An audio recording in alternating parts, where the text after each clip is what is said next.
Guys ഇന്നലെ പനി പിടിച്ച് സൈഡായി കിടന്ന കാരണം നമ്മളെ ബുള്ളറ്റ് കുട്ടന് ജീവൻ രക്ഷിക്കാൻ പറ്റിയില്ല ഗൈസ്. അപ്പോൾ ഇന്ന് അവനൊരു കാർബേറ്റർ മേടിക്കാനുള്ള പോക്കാണ് ഞാൻ ഈ പോകുന്നത്. അപ്പം നമുക്ക് അവൻ തന്ന സ്കൂട്ടിയാണ് ഗൈസ്, വേറെ ഒരു മാർഗ്ഗവുമില്ലായിരുന്നു.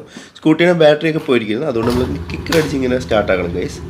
പിന്നെ പുള്ളി പെർഫെക്റ്റ് ആണ്. എങ്ങോട്ടെങ്കിലും പോകാറിറങ്ങുമ്പോൾ നമുക്ക് എപ്പോഴും വൈബടിക്കുന്ന ഈ മഴ നമ്മളെ ബുദ്ധിമുട്ടിച്ചു ഗൈസ്. ഇങ്ങനെ ചനുവിനാ പെയ്യുന്നുണ്ടായിരുന്നു, പക്ഷേ അതൊന്നും കാര്യമാക്കാതെ എനിക്ക് പോകേണ്ടി വന്നു. പക്ഷേ മഴക്കോളം ഒരു രക്ഷയില്ലായിരുന്നു.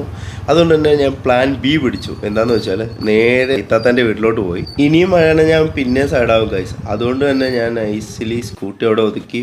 ഇവിടെ വീട് പണി നടക്കുന്നുണ്ടായിരുന്നു, അപ്പോൾ വീടൊന്ന് കാണാനായിട്ട് പോയി. ഞാൻ ഇതൊരു കണ്ടിട്ടില്ലായിരുന്നു. അപ്പോൾ അവിടെ സിമെൻറ്റും കാര്യങ്ങളൊക്കെ ഇറക്കി വെച്ചിട്ടുണ്ടായിരുന്നു. പിന്നെ ഫുള്ള് അകത്തൊക്കെ എന്ന് പറഞ്ഞാൽ ഫുള്ള് തട്ടടിച്ചിട്ടുണ്ട്. ചെറുക്കൻ ഫുള്ള് വീട് ഇങ്ങനെ ഡിസ്ക്രൈബ് ചെയ്ത് തരികയാണ് ഗൈസ്. അപ്പോൾ അതിൻ്റെ ഇടയിൽ കൂടെ ഇങ്ങനെ വവ്വാലിനെ പോലെ ഞാൻ മുകളിൽ കയറി.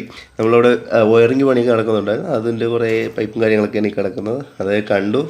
പിന്നെ അവിടെ നിന്ന് നേരെ ഇറങ്ങി നമ്മളെ പൂച്ച സാറാണ് ഗൈസ്. പൂച്ച സാറിനൊന്ന് അടുത്തോട്ട് വിളിച്ച് വാറ്റിട്ടോട്ട് ഒറ്റ ഓട്ടം. പിന്നെ കുറച്ച് സർവത്തൊക്കെ കാഴ്ച കിടക്കുന്നുണ്ട്, അതൊക്കെ നോക്കി പഴുത്തിട്ടില്ല ഗൈസ്. പിന്നെ അവിടെ നിന്ന് നേരെ വലിഞ്ഞ് നേരെ വിട്ടാന്ന് പറഞ്ഞാൽ വർക്ക്ഷോപ്പിലേക്കാണ്. വർക്ക്ഷോപ്പിലെത്തിയ അണ്ണന് ഞാനിവിടെ കുറച്ച് ഡിസ്കഷനും കാര്യങ്ങളും ചെയ്ത്. കാര്യമെന്ന് വെച്ചാൽ ഒരു കൺഫ്യൂഷൻ ഉണ്ടായിരുന്നു. പഴയ മെറ്റ്കാർപ്പിൻ്റെ സാധനം കിട്ടുവാണെങ്കിൽ അതിൽ മെറ്റൽ നീഡിലാണ്. പുതിയതാണ് ഞാൻ ഇപ്പോൾ മേടിച്ചിരിക്കുന്നത്, അതിൽ റബ്ബർ നീഡിലാണ്. വേറെ മാർഗ്ഗമില്ല.